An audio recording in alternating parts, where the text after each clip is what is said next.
Welcome to StaffBuffalo's Pain Points podcast, where we unravel the complexities of staffing, human resources, and other challenges faced by businesses today.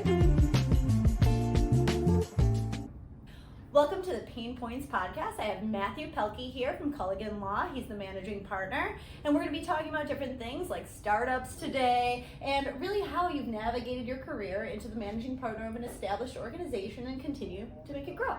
So, to start out, tell us a little bit about yourself. Like, how did you go from, hey, I'm in college, to now you're here in your career? Yeah, it's actually kind of an interesting story. So, my senior year of high school, I randomly got an opportunity to go to Australia on exchange, which you're wondering, like, what does that have to do with Buffalo? I'm not from here, and before I went to Australia, my mother required that I apply to at least one college before I went on exchange. And University of Buffalo was the college that I decided to apply to randomly. I had like one friend out here, I think, and I was like, yeah, we'll apply there.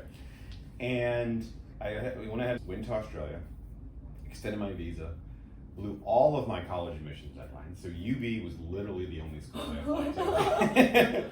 Thankfully got admitted. Your mom, she did something. So, shout out to my mother. She may have been right on that one. Yes.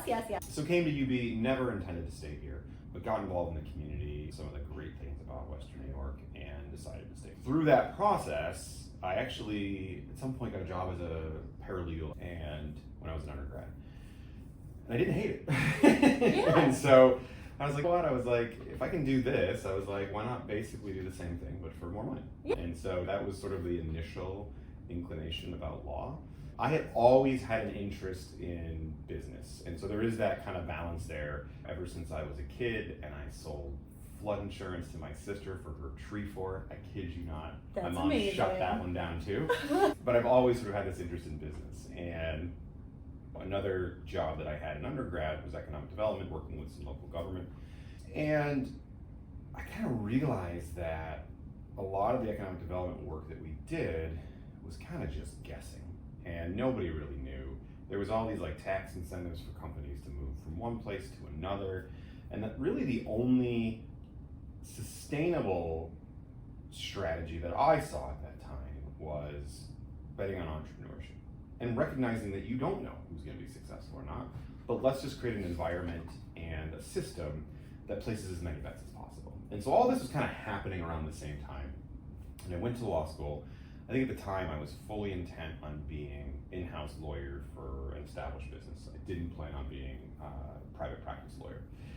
Well, I go to law school, start in 2007. Right after that, the financial crisis happens, right? And so legal practice was severely impacted by that, as maybe even I think back in that time it was probably similar to accounting. Oh yeah. And because we're servicing all the companies. Yeah. Right. You're servicing the financial industry, there's going to be a lot of fallout from that. And so the legal market imploded, especially within that sort of M&A financing transactional space. And so at that point, people were having their offers rescinded. Firms were closing down their summer programs. Same in public accounting. Terrifying. Yeah, I started in 2008. Fall 2008 is when I started. It was fantastic. Terrifying to be part of that, right? And so I literally took the first job offer. I didn't care what it was. I was like, yep, take it. And it was doing litigation, and it was not something that I ever really wanted to do, but it was a job. And, I got some good experience. I realized litigation wasn't a good fit for me. I was good at it, and I performed at that job very well, but it was a fairly adversarial role, and it definitely highlighted and emphasized some parts of my personality that really shouldn't be emphasized from a mental health perspective. Yeah, it wasn't a good fit for you. Wasn't a good fit for me, okay? You're like, it was a little too much arguing. My wife at some point was like, maybe we think about doing something else so that you're bringing this home. You're not miserable. And so I tended to agree, and I started developing my own book of business and it wasn't until, I think around 2013, 2014, the partner that I had been working for left the firm, and so I was kind of left without anyone really supervising or mentoring me on the sort of business and corporate side. I was still doing some litigation, but I was feeling a little bit lost and kind of out to sea on my own. I was in a satellite office of a larger firm, so already you're kind of feel like you're off on an island anyway. And then at that time, David Colligan and John Muscati, John's my current partner, David was a partner, he's now sort of senior counsel role, decided to break off from their current firm and form Colligan Law. And they were looking for a young associate to join them. And we had a mutual friend, and he kind of reached out and said, hey, would you be interested in this? And at the time, I didn't think I was. I was like, yeah, I don't know. I like the people I work with. I'm comfortable. And I remember sort of debating and deliberating about it. And I was talking to a mentor, and she was like, well, what's the reason you're thinking about staying? And I was like, well, I like everyone I work with, and I'm comfortable. And she stopped me. She's like, you have no business being comfortable. No. She's You're like, not the type of person. she's like, yes. Go be uncomfortable. Go take some risks. Find something new. Don't have a family. You don't have a house. You don't have kids. Go fail. Yeah. What's the worst that's going to happen? And I was like, okay, that's definitely a different way to think about it. And probably a week later, there was a firm outing in Ohio that I went to. And the managing partner was awful to me. Just absolutely awful the whole weekend. And, oh my. And I remember getting in the car, and at the time, my girlfriend, now my wife, came with me, and I remember going, I'm going to take the offer from Colligan. Mm-hmm. I was like, I thought going into this weekend that I would be telling David the opposite, but after the way I've been treated this weekend, it was clear. I'm leaving. Yeah. Yeah, there's a lot of unknowns. I don't know these people. It's a relatively new firm. There's a lot of risk, but like, I'm just going to do it. Yeah. And so I came back that Monday and I talked to David and said, I'll accept. And then it was 2013, 2014. Wow. So I'm still here. Wow, yeah. And since then, I mean, there's been a lot of change. Sure. So I think before we get to like where you are now, I kind of want to go back to when you were actually like changing and building your book of business. And we really got involved and started to know each other a lot was during all of our volunteer times. So how did you navigate that? How did you balance volunteering and developing business and those type of relationships and turning that into a book of business? Yeah, I don't know early on that I was very intentional about it. I think I had just always been someone who was involved in the community. Me too. And so it's kind of natural. It just sort of happened. Yeah. But at some point I realized that this was a legitimate strategy to not just give back and do the right thing and find ways to improve the community that you're a part of, but also to develop relationships. And later on, I sort of developed this philosophy of around business development that at the end of the day, right, it's about developing that network. And that can happen anywhere. It doesn't have to be volunteering. It can be in sports. It can be in a religious organization. It can be in whatever you're passionate about. If people can see that authenticity, do it. And then once you develop those relationships, it's about being front of mind. People are ultimately going to work with people they trust and people that they like. I wish I could tell you that people had some minimum threshold of competency that was required for people to work with them, but every time I've believed that that should exist in this world, I have been proven that it doesn't. Time and time again. In an ideal world, that would exist, but alas, we do not live in an ideal world, and so really I've dropped that competency requirement, and really it comes down to, do they like you and do they trust you? And especially not from being in a community like Buffalo and kind of coming into that world, then you do have to develop all of the relationships from the ground up. And a lot of people might have gone to grammar school together or high school together, and you're like, hey, I'm new, let's talk. Let's find our similarities and what we're both interested in, what we're both kind of like trying to improve. Yeah, and that definitely is a pain point. Yeah. Look at that. If you're not working in a community where you've grown up developing those relationships, you're gonna have to find a way to replicate that, because a lot of your peers who went to school here, who've had family here for generations, they're going to just naturally have a network that's built in that you're not gonna have. Yep. Now, that is not insurmountable.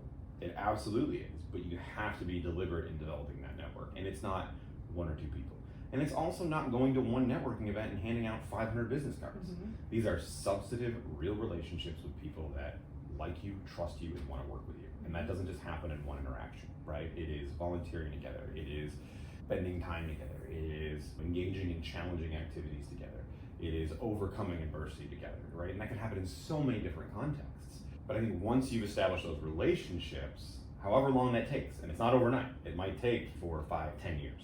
Oh yeah. Right? It's a long game. And you're running into each other repeatedly in different areas and building the rapport, establishing that. And then it's about being front of mind. So then you can use things like social media and writing and public relations to keep front of mind, grabbing coffee or lunch to maintain that relationship. And so I think when I'm working, especially now when I'm working with young attorneys, and they're like, well, I didn't grow up here, I blah, blah, blah. I'm like, neither did I, right? I'm from the middle of nowhere with a population of like 4,000 people. Yep. So I had zero connections here. Actually, I had one. I knew one person in Western New York when I moved out here, and it did not help me develop one piece of business at any point in my career. So you absolutely can, but you've got to put in the effort. It's got to be authentic too. I do think there is a tendency to think quantity over quality sometimes, and I've seen that be difficult to actually translate into sustainable business that's coming in, because you're not developing that relationship. It's transactional. Yeah. Like and people feel that. Like you don't want to build a relationship just based on a transaction. You want to actually build a relationship, especially in different, if you're working in more of a local market versus a national market, it really makes a difference. So yeah, for me that was sort of a good 4 or 5 years of my life was sort of dedicated to building that network. And prior to that, I was already doing it, I just didn't realize. Yeah. Right? I was involved with government. I was involved with a law firm. I was involved with student government and clubs, and all of these people that I was developing relationships with went on to be executives at companies, or to start a business, or to work at a bank, or to be an accountant, right? And at some point, those relationships changed from what they were when I was an undergrad to now being like, okay, let's grab lunch and catch up and see how there's a possibility of us doing work together. And you're pointing out something very similar that we're talking about, where is you're identifying people that do have that drive to continually add, to continually move forward. They're not just being the status quo. Yeah, I don't know if I did that cognizantly or consciously when I was younger. There was some degree of sort of self-association, I think, even if it was subconsciously.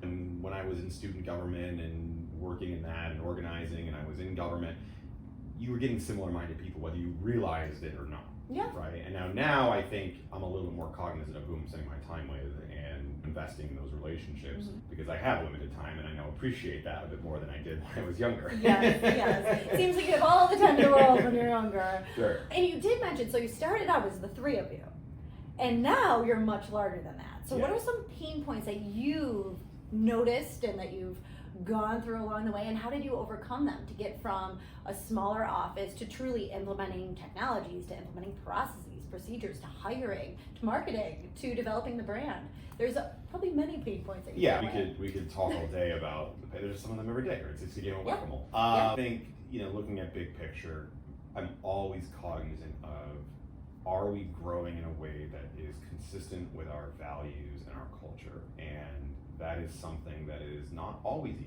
There have been people that we have taken through the interview process.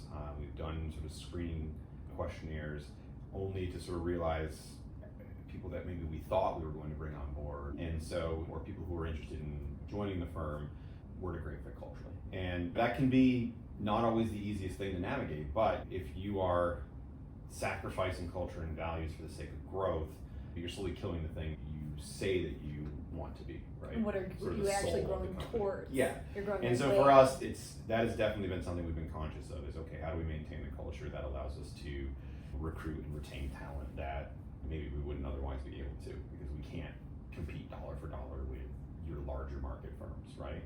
But we have great talent, and we have good people, and we have great work and great clients that we do work for. And a lot of our acquisition and retention strategy around talent has to do with culture and values, and some things that we can offer that perhaps larger firms can't, right? And so that has been our value proposition. And if we're growing to a point where we have to start compromising those values, then are we really any better than the competitors that we're saying that we're not? So that's always something that's kind of front of mind. Another pain point, certainly during the last few years, what's gotten better recently, was anytime we needed lateral talent acquisitions, it's been a challenge. It was a really tight labor market probably until about 12 months ago, maybe a little bit less. And then I think, certainly for a couple of years there, It was a challenging market. Now, we had a really good talent pipeline that we had developed for sort of right out of school talent. I had been teaching at your advice almost 10 years ago. I had been teaching part-time at the law school to identify young law students that we could bring in. So we do have a good pipeline of young talent. Challenges if we're in a situation where we need 6 to 8, 10 years out, we like to call those the unicorns, right? Like everybody wants a 6 to 10 year attorney with great experience who can work the files without needing any supervision and who maybe has a small book of business. Everybody wants that. And can grow the book of business and continue to even mentor junior staff. The unicorn associate. Which is what you call a recruiting firm. Yes, but that's always a challenge, right? Yes, and that's not just our firm, and that's in general.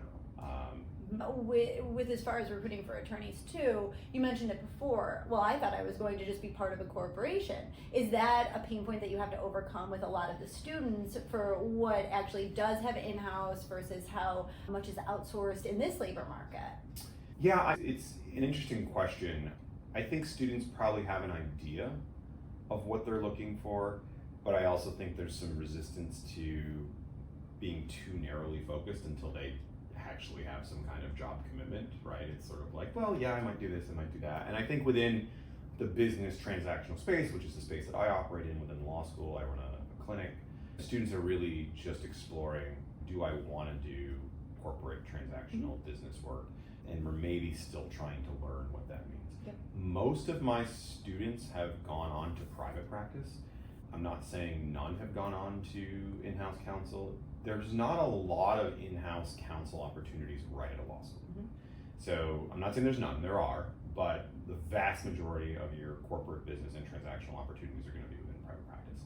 And then I think after a few years of practice, you will have that opportunity should you wish to go in-house. And certainly we've had attorneys from our office who decided to go in-house. And I'm sad to see people leave, right? But I also think that that's more of a personal decision, I don't take offense to that. If someone says, hey, Matt, I'm thinking about taking this job. It's completely different. It's a completely different. It's going from, hey, I have this huge book of business that I have one client. You have one client. To focus on, to pull through everything. I don't have to worry about billable hours. I don't have to worry about generating clients. And so there are some people where what is required to be successful long-term in private practice is just not something that they want to do. And that's okay. I would rather you figure that out and know what you want to do, even if it means me losing someone that's a great team member, than for you to be in a job that you don't want to be doing, right? And I think to be in private practice, and certainly within our firm, you need to be a little bit entrepreneurial. You need to be someone who is comfortable developing those relationships and working in the community and growing that book of business and working on that path to partnership. We don't hire people unless we believe that they can someday be a partner. And so unlike a much larger firm, anyone we hire, that's the plan, unless you decide to get off of that plan, right? Let's talk about that a little bit. What are some pain points around actually identifying those people that do have that entrepreneurial spirit, that do have that potential to be a partner, that do have that business development experience?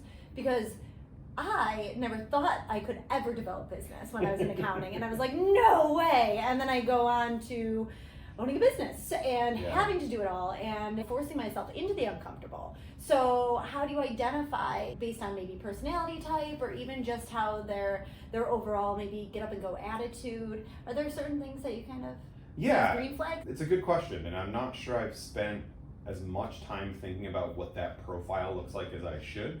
And maybe it's because I think more people can be that than they think can be if given the opportunity and the right environment and the right coaching.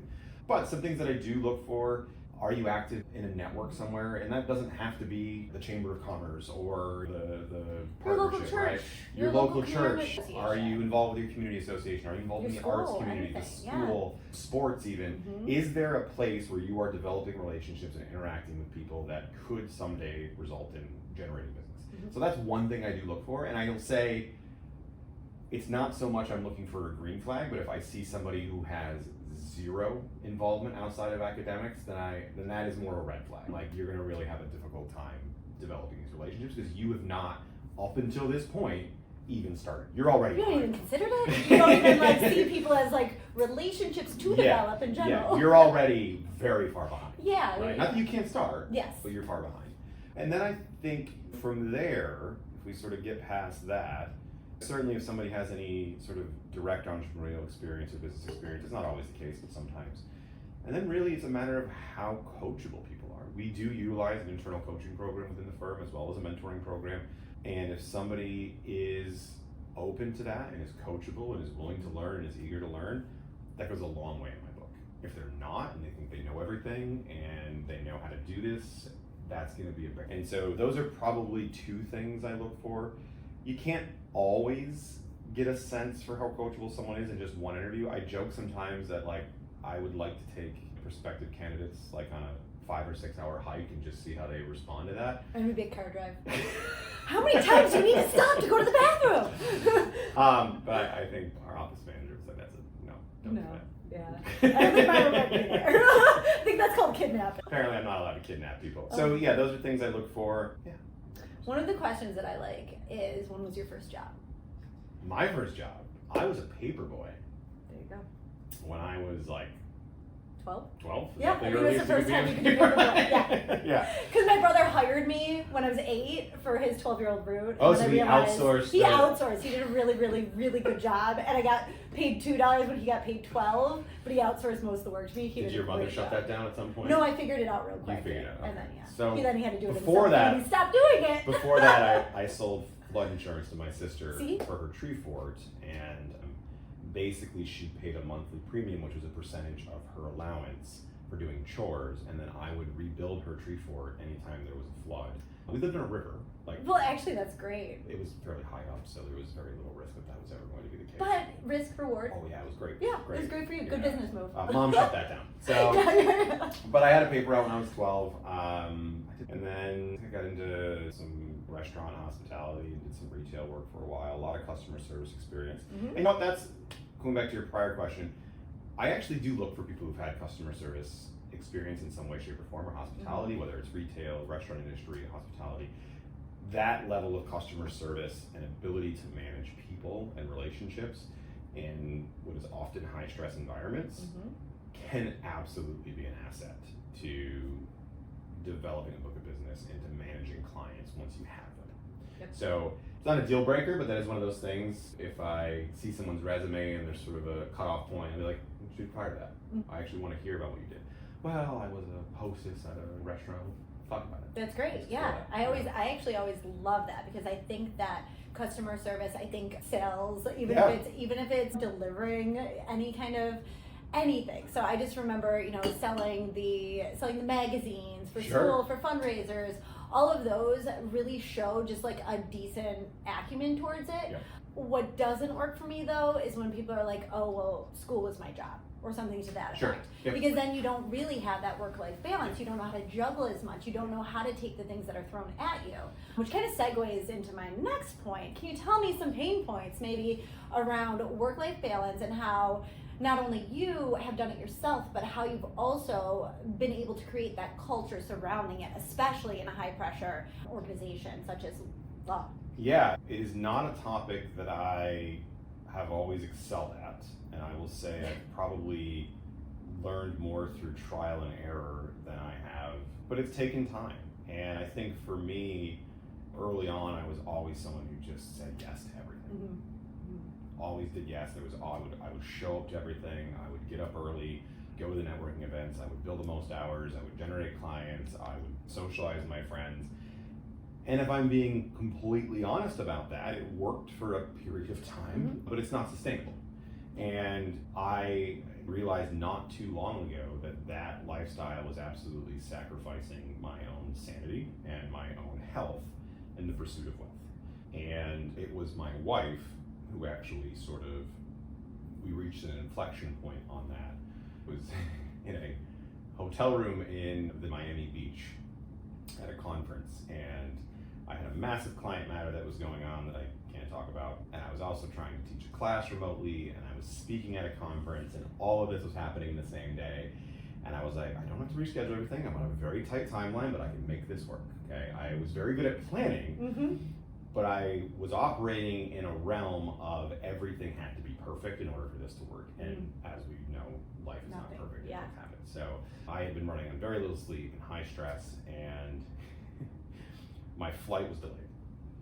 Oh. And so something just went out of your something plans. completely out of my control, yes. right? You weren't expecting. Which I wasn't expecting, and we land like 45 minutes late. I turn my phone back on, there's like 25 voicemails, and a newspaper was wanting a quote on my client's crisis that we were dealing with. You were in the air at the time. And I was there in the time, and then I'm landing, and I've got 15 minutes before my class starts, and I'm not even out of the taxiing on the runway yet, or to the gate. And I'm like, okay, we're gonna figure this out. I'm gonna make this work. And so, suffice it to say that none of it worked. Oh no, it was a bad, no good, very bad day. It was a no good, very bad day. And I think my wife at one point actually had to step in and talk to my class, because I had to like step out into the hallway and talk to We have a guest audience. speaker. And so later on that evening, as I was eating my first bite of food at around 9:30, that my wife had ordered at maybe 4 p.m., Oh my gosh. she very calmly sits me down and says, "This can't happen again." You're one person. You're not Okay? 3 people. You need to figure out how to manage whatever this is better. And I said, fair. That was really the first time that I was like, okay, I need to be more aware of my time management and how I'm doing things, managing my stress. And that journey, because I'm not going to say it was here's tasks, ultimately led to basically where I'm at now, which we can talk about. But at the time, I think the biggest paradigm shift for me at that time, I remember just going on Google, and I was like, time management tips. When in doubt, start with Google. And I stumbled upon a TED Talk from Laura Vanderkam. And if you haven't watched it, it's great. Go check it out. She's also got a bunch of books. And it was about time management. But the whole point of the TED Talk was you need to stop thinking about time and start thinking about it as the exercise of priorities. Okay?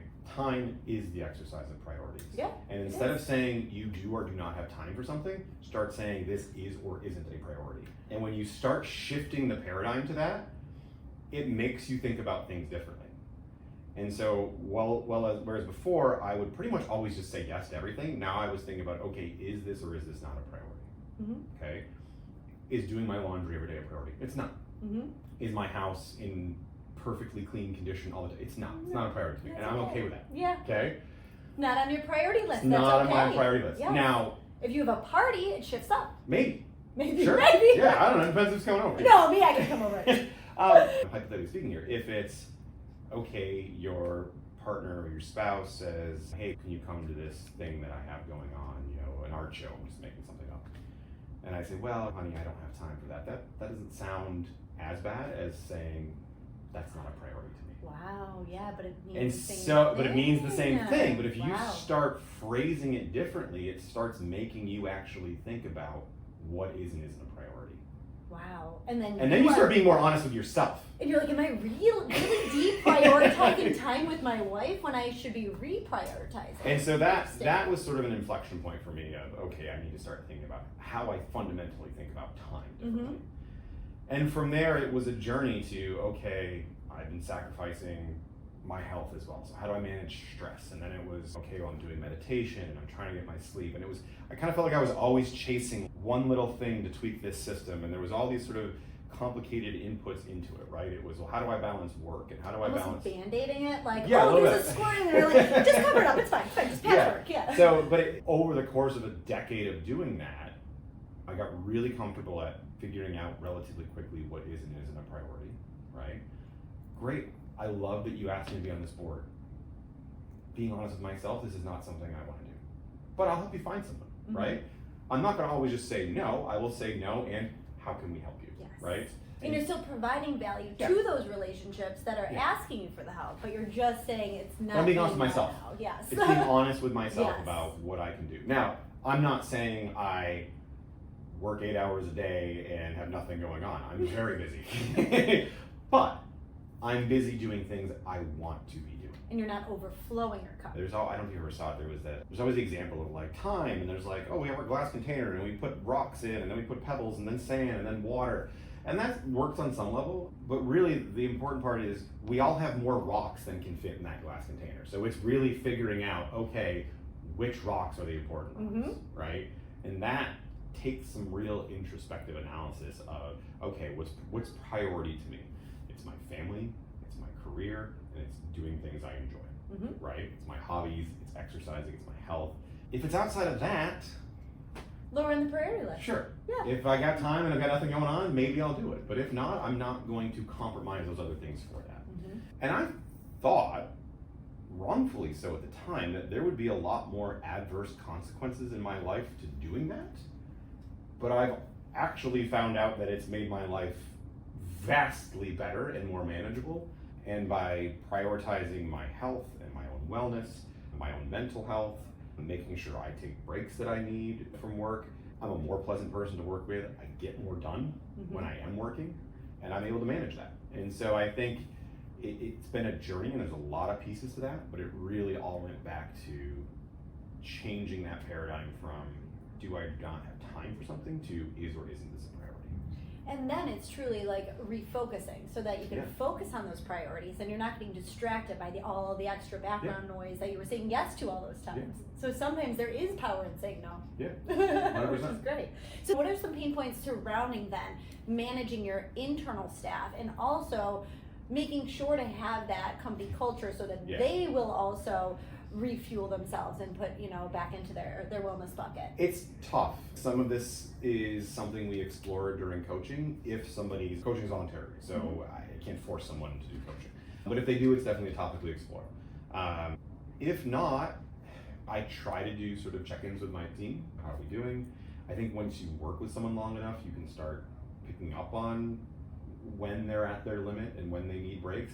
I have literally forced people to take vacations. Yeah. So you need some time off. I was like, you need to take a vacation. You need to put some fuel back in yourself. Well, I don't have time for vacation. Even more of a reason. You need to reprioritize your time. Yes. Okay. Your work product is suffering. Yeah. You clearly are burned out. Yep. Your interpersonal relationships are suffering. You're being short with people. Yeah. Similarly, I've had people who I can tell that there was something going on unrelated to work, but it was impacting their work, right?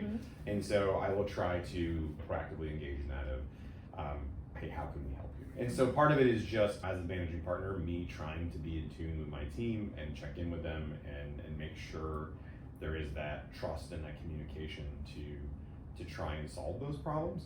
It's trying to instill lessons in them that I've learned the hard way along the way, whether they're going to listen to that or they have to go through those experiences themselves. Yep.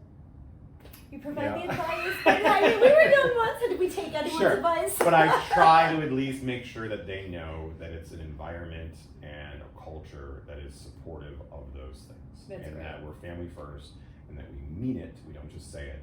And by practicing that, because I don't think it's enough to just say it or put it on a letterhead materials, but to actually show up and do it. And so we had a young partner who had a child recently, was talking about taking leave. And I said, take whatever time you need. I don't care if that's however many weeks or if it's days, you do what you have to do for your family. And then once that happened, I actually, and ended up taking a sizable amount of time, I actually celebrated that and said, hey, this is somebody exhibiting our values and putting family first and living it. And so it's actually one of the first things I did when I took over as managing partner. And I think this was just like, I wasn't sure where to start. And so I was like, I'm gonna do a weekly email where we take turns nominating people who have exhibited our values, explain a little bit about it, and then we give them like a gift card, like $25. That's great. Yeah.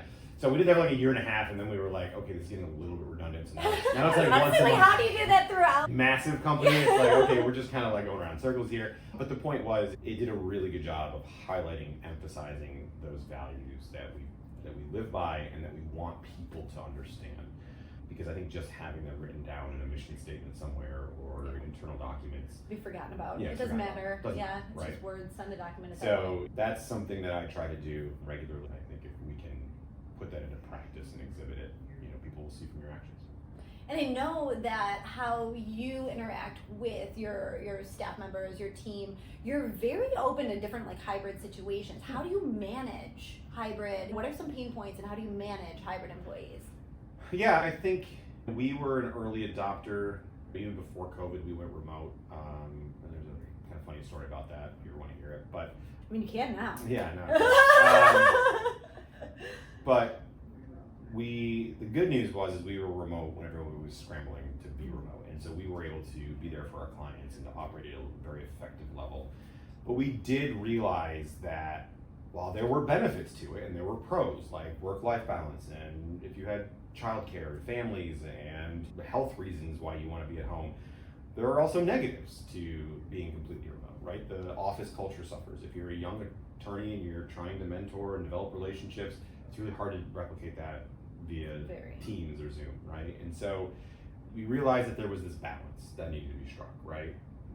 People should be more than welcome to come into the office if they wanted to, and people should also have the option to work remotely if they wanted to. And so what we ended up settling on was a formal flex policy where basically you can be remote 2 days in a row per week without any questions or anyone even asking a question or even getting approval.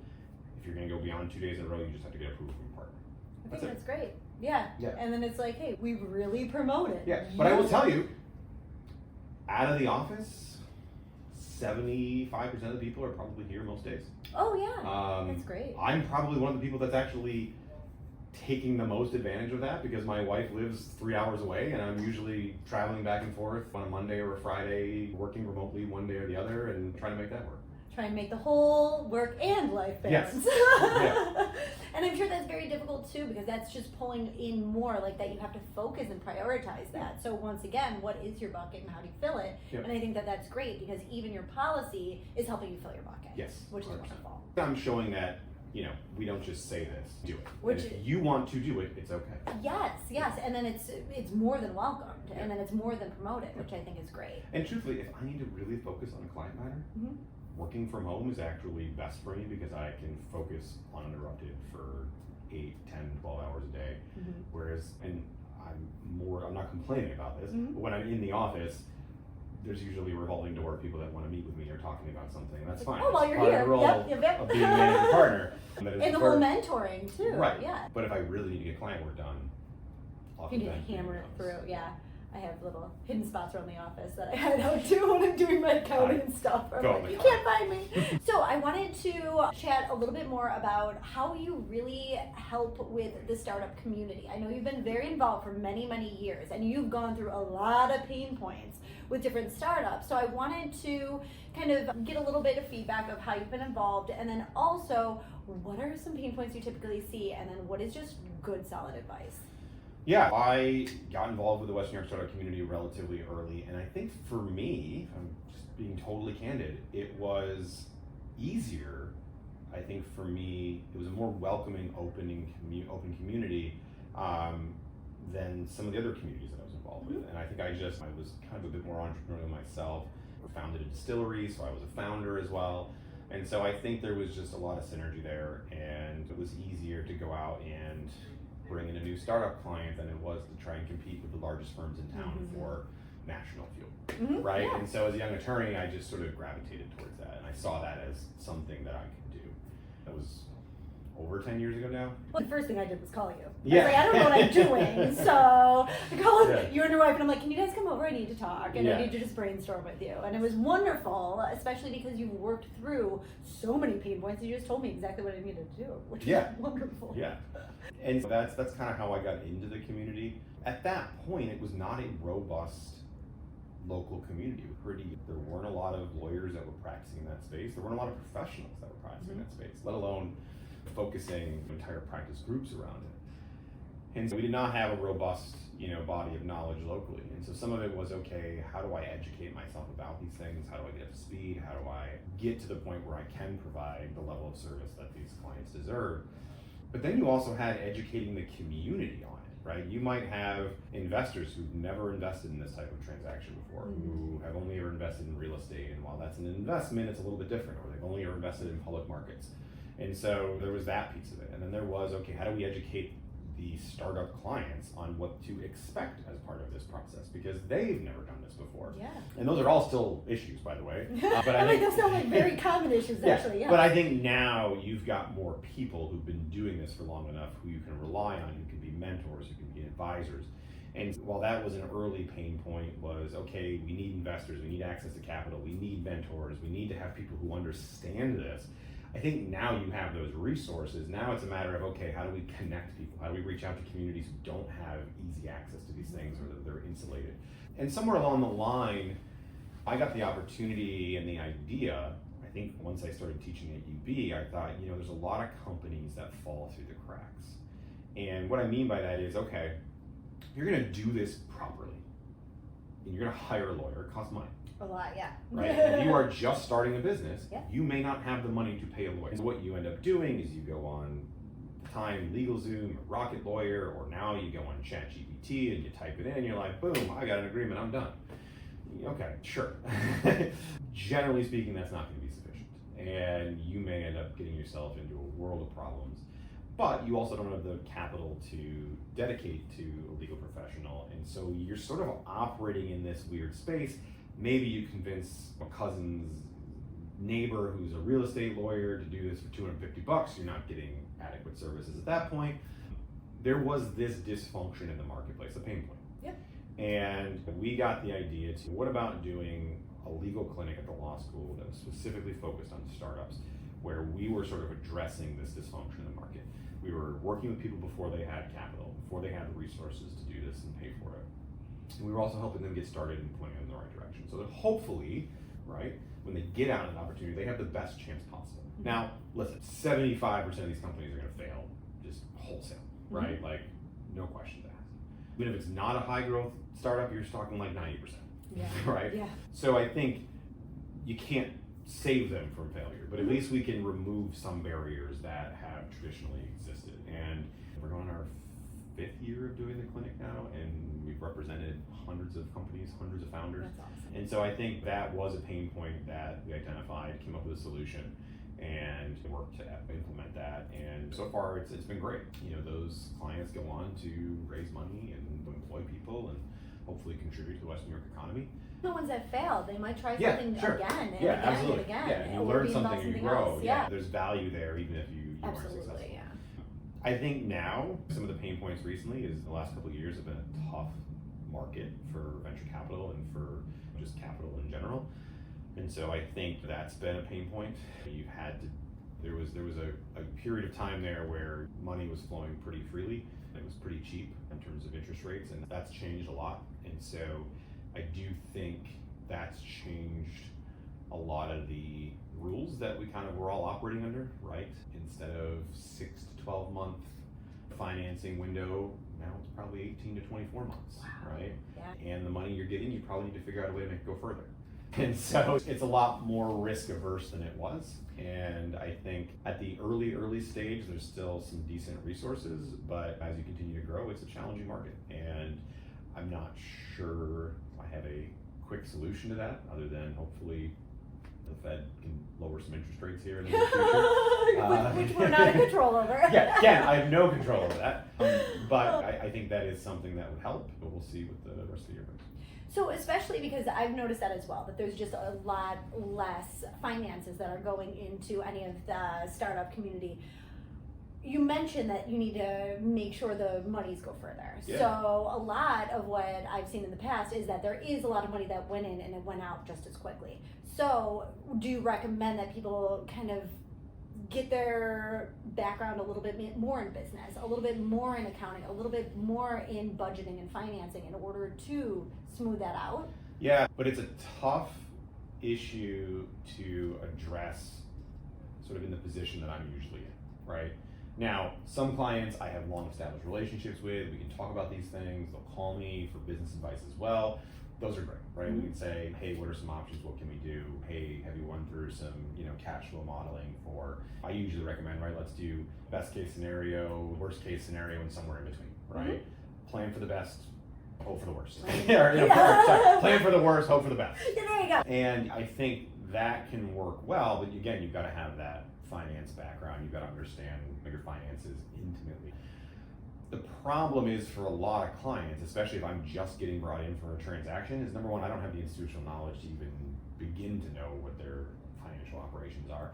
And usually they're not coming to me for that advice. Mm-hmm. Now, I will do my best to manage expectations and to try to educate the client. Hey, I know you think this is going to be 30 days and you're going to knock it out of the park. It's not going to be. Yes. Okay. So setting different expectations. So trying to manage those expectations, connecting them with resources where they need to. It might be mentors, it might be advisors, it might be financial professionals.